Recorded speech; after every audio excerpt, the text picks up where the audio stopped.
नमस्कार साथियों, कैसे हैं आप सभी। उम्मीद करते हैं कि आप स्वस्थ होंगे, सुरक्षित होंगे और सुखी होंगे। जैसा हम अपने वीडियो में किसी विषय पे चर्चा करते हैं, बात करते हैं, समझने की कोशिश करते हैं, उसी श्रृंखला में आज हम बात करेंगे कि ये क्लाउड बर्स्ट क्या होता है, बादल का फट जाना। और चूंकि आजकल जो है बारिश का टाइम है, तो ये जो है आपको ज्यादा सुनने को मिल रहा होगा कि जम्मू कश्मीर में, उत्तराखंड में, हिमाचल प्रदेश में, तो ऐसे जो हिमालयन एरिया हैं वहां पे ये जो है काफी ज्यादा हो रहा है और इसकी वजह से काफी ज्यादा माल और जान माल को खतरा हो रहा है। तो पहले तो ये समझते हैं कि बादल फटना क्या होता है। और इसको लेके काफी भ्रांतियां हैं। जैसे कुछ लोग समझते हैं कि बादल वाकई में फट गया है। बादल यहाँ पे कोई फटने वाली बात नहीं है। यहाँ पे ये मतलब होता है, क्लाउड बर्स्ट का मतलब ये होता है कि 1 घंटे के अंदर 10 सेंटीमीटर अगर बारिश हुई, वो भी 10 स्क्वायर किलोमीटर में, तब इसको माना जाता है कि ये क्लाउड बर्स्ट है। इसका मतलब कि छोटे से एरिया में कुछ पर्टिकुलर टाइम में बहुत ज्यादा बारिश का हो जाना, यही क्लाउड बर्स्ट है। अब इसकी वजह से होता क्या है कि नेचुरली जो हमारे हिमालयन एरिया हैं वो थोड़ा सा एक कह लीजिए कहीं कहीं पे काफी ज्यादा पोरस है, या जब से कटाई हुई है पेड़ों की, तो उसकी वजह से जो मिट्टी को पकड़ के रखने की जो उसमें क्षमता होती थी, पेड़ों के कट जाने के बाद वो मिट्टी अब नीचे आने लगी है, लैंडस्लाइड इंक्रीज हो गया है।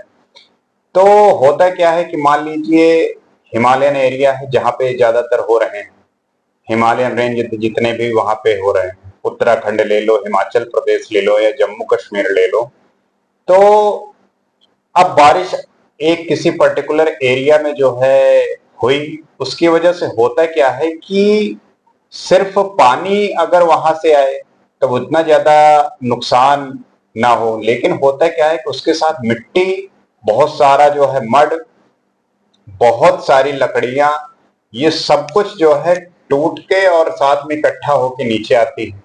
तो इसकी वजह से जो नीचे वैली वगैरह में लोग रह रहे हैं या नदी के किनारे उन्होंने घर बना लिया है, जैसा कि इस समय टूरिस्ट काफी ज्यादा बढ़ गए हैं, तो वो घूमने जाते हैं पहाड़ों पे। और जो वहां के लोग हैं वो अपना बिजनेस बढ़ाने के लिए उन्होंने जो रिवर के साइड के एक माउंटेन व्यू कह लीजिए, रिवर व्यू कह लीजिए, तो नदियों के किनारे उन्होंने होटल बना रखे हैं या ऐसे एरिया पे हैं जहां थोड़ा वनरेबल है। तो अब होता क्या है कि जब अचानक कभी ऐसा कुछ होता है, तब वो जो साइड के एरिया हैं, जो उस रिवर के अगल बगल के एरिया हैं, उनको तो बहुत ज्यादा खतरा होता है। तो जो और भी जो काफी ज्यादा इलीगल इंफ्रास्ट्रक्चर हो रखे हैं, तो उसको काफी ज्यादा नुकसान पहुंचता है। अब ये हो क्यों रहा है, इसका कारण क्या है। तो जैसा कि हमें पता है कि जब से इंडस्ट्रियलाइजेशन हुआ है, जब से फैक्ट्रियां लगी हैं, औद्योगिकीकरण हुआ है, तब से हमारे यहाँ पे जो क्लाइमेट चेंज है उसमें काफी परिवर्तन हुआ है। जो क्लाइमेट चेंज हो रहा है, अब उसमें हो क्या रहा है कि टेम्परेचर कभी कभी कभी बहुत ज्यादा बढ़ जाता है, कभी कभी अचानक बहुत तेज बारिश हो जाती है। तो ये सब होने के कारण जो अनिश्चितता है बारिश की, वो सब काफी ज्यादा मैटर करती है। जैसे पहले क्या था कि पहाड़ जो थे, हिमालयन जो रेंज होता था, तो वहां पे टूरिस्ट इतने जाते नहीं थे। अब जाते नहीं थे तो वहां पे पोल्यूशन जो है होता नहीं था। अब हो क्या गया है कि टूरिस्ट काफी ज्यादा बढ़े हैं, वहां पे वो जाते हैं, उनके वहां जाने से गाड़ियों से निकला हुआ धुआं, या उनके द्वारा वहां जाने से वहां जो बना हुआ इंफ्रास्ट्रक्चर है, तो इन सब के बढ़ने से, और जो वहां पे रोड कंस्ट्रक्शन हो रहा है, जितना भी डेवलपमेंट हो रहा है, उसकी वजह से आपको देखने को मिलेगा कि इन सब एरिया में जो है ये बढ़ गया है, ये काफी ज्यादा बढ़ गई है। ऐसी दुर्घटनाएं आपको दिन कुछ ही दिन में ऐसी घटनाएं कुछ सुनने को मिलती हैं। अब आप देख लीजिए, जैसे उत्तराखंड ले लीजिए, हिमाचल प्रदेश ले लीजिए, जम्मू कश्मीर ले लीजिए, यहाँ पे ये आपको सुनने को मिलता है क्योंकि यहाँ पे टूरिस्ट काफी ज्यादा मात्रा में जाते हैं।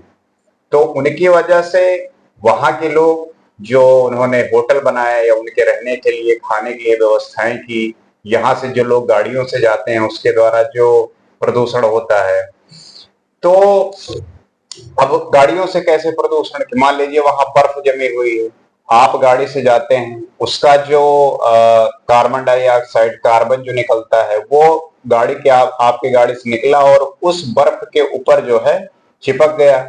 अब आती है सूरज की रोशनी, तो जब ये कार्बन नहीं चिपका होता तो वो बर्फ से टकराकर सारी रोशनी जो है ऊपर रिफ्लेक्ट हो जाती है, वापस चली जाती है।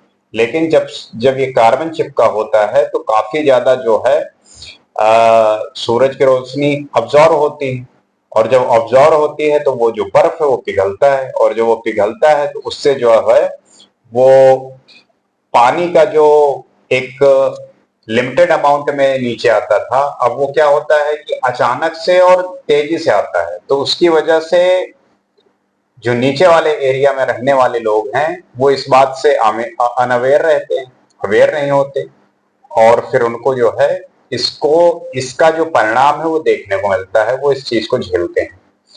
अब आप ये देखेंगे कि जैसे अपना नॉर्थ ईस्ट है, वहां देखिए ऐसे बहुत कम सुनने को मिलता है। क्यों सुनने को कम मिलता है? क्योंकि वहां पे अभी वैसा इंफ्रास्ट्रक्चर डेवलप नहीं हुआ, ना तो वहां पे होटल वैसे बने, ना तो वहां टूरिस्ट इतने जाते हैं, तो वहां पे आपको इतना ज्यादा सुनने को नहीं मिलेगा। तो वहां पे अभी भी जो भी वहां का एरिया है वो अभी छेड़ा नहीं गया है, वो बिल्कुल जैसा है वैसा ही है। क्योंकि अगर आप नेचर को छेड़ोगे तो जाहिर सी बात है कि उसके जो है आपको परिणाम देखने को मिलेंगे। अगर आप पेड़ काटोगे तो जाहिर सी बात है कि आपके लैंडस्लाइड का खतरा बढ़ जाएगा। अगर आप वहां पे इंफ्रास्ट्रक्चर डेवलप कर रहे हो तो हीट जनरेट होगी, टेम्परेचर बढ़ेगा, टेम्परेचर बढ़ेगा तो बर्फ जो है पिघलना स्वाभाविक है।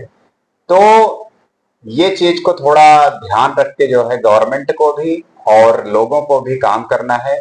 अगर डेवलपमेंट करना तो जरूरी है, बिल्कुल होना भी चाहिए, लेकिन वो सस्टेनेबल डेवलपमेंट होना चाहिए, इकोलॉजिकल होना चाहिए। आपको हर चीज को ध्यान में रखकर करना है कि नेचर को इससे कोई नुकसान न पहुंचे। अगर कहीं पे उसका प्रभाव नेचर को पड़ रहा है, अगर नेचर को झेलना पड़ रहा है, तो इसका मतलब वो डेवलपमेंट ठीक नहीं है। डेवलपमेंट इतना ही होना चाहिए कि व्यक्ति को जरूरत के हिसाब से चीजें उपलब्ध हो सकें। आप इतना ना कर दो कि फिर नेचर आपको उसके बदले पनिश करे, आपको दंड दे, क्योंकि इससे जो है हमारा ही नुकसान है। क्योंकि हमारा जब नेचर बदलेगा तो हम सारी चीजें अनप्रेडिक्टेबल हो जाएंगी, और अनप्रेडिक्टेबल चीजें फिर आप गेस नहीं कर पाओगे कि क्या हो गया, और ऐसे ही आजकल हो रहा है। तो आपको बस ध्यान रखने की जरूरत है, और जो भी डेवलपमेंट करना है या जो भी काम आपको करना है उसे बहुत संयमित और इन्वायरमेंट को ध्यान में रख के करना है। यही गवर्नमेंट का भी और लोगों का जो है ध्येय होना चाहिए। अब उसमें जैसे बारिश हुई, क्लाउड बस्ट हुआ, तो जो मड का फ्लोज है, लैंडस्लाइड है, तो ये सब काफी ज्यादा बढ़ जाते हैं। इसकी वजह से जो है काफी लोगों के जान जाने की खतरा और नुकसान होता है पैसों का, और जो भी बनाया गया हुआ वहां पे इंफ्रास्ट्रक्चर है वो सारा का सारा खत्म हो जाता है। अब ये है कि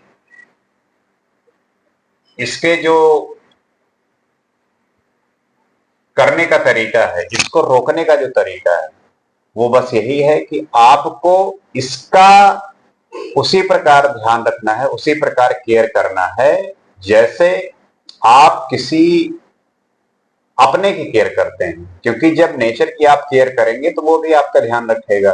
क्योंकि आपको ऐसा लगता है कि ये चीज सब फ्री में है और मैं जितना चाहूं उतना इसको यूज कर लूं, तो ऐसे बात बनती है। तो आपको बहुत ध्यान पूर्वक काम करने की जरूरत है। और क्योंकि क्लाउड बस्ट अचानक होना वहां के लोकल लोगों के लिए एक बहुत बड़ा खतरा है, और इस खतरे से बचाने के लिए या खतरे से बचने के लिए आपको हमेशा इस बात का ध्यान रखना है कि ऐसा कोई भी काम ना किया जाए जो किसी व्यक्ति के जान का और उसके जो किए हुए काम से किया हुआ जो काम है, बनाए हुए चीजें हैं, वो खराब ना हो। इससे जो है इकोनॉमी को भी नुकसान पहुंचता है, और व्यक्ति को तो फिर नुकसान जो पहुंचता है वो तो पता ही है आपको। तो क्लाउड बस्ट क्या होता है, क्लाउड बस्ट को कैसे रोका जा सकता है, और ये चीजें हमें बहुत सस्टेनेबल तरीके से अगर डेवलपमेंट भी करना है तो बहुत सस्टेनेबल तरीके से करना है। उसमें ऐसा नहीं करना कि चीजें खराब हो जाए। इसी उम्मीद के साथ आप भी अपने आसपास की चीजों को, जो भी डेवलपमेंट की चीजें करनी हो, या अगर आप नेचर को नुकसान पहुंचा रहे हैं तो कितना नुकसान पहुंचा रहे हैं, हर चीज का एक मेजर होना चाहिए, एक मानक रूप होना चाहिए। गवर्नमेंट को इस पे काफी ध्यान देने की जरूरत है, कंपनीज को भी। तभी जो है हम एक अच्छे वातावरण में और अच्छे नेचर में रह पाएंगे। इसी उम्मीद के साथ अगले वीडियो में किसी नए विषय पर बात करेंगे। आज के लिए इतना ही। नमस्कार।